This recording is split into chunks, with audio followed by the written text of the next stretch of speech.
Hello guys! So nandito na naman si Amerikanang Bisaya guys. Naglalaba ho ng kanyang uniform.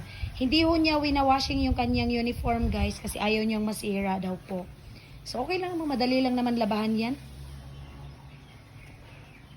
Ganahan ka maglabanak, dili? Tama-tama ra. Tama-tama ra. Unsa may pinakakapoy di ay nga trabaho? Why? Ang paglaba no? Dili, murag kwan. Trabaho lang. Ha? Trabaho. Trabaho. Everything is kapoy but everything gihapon.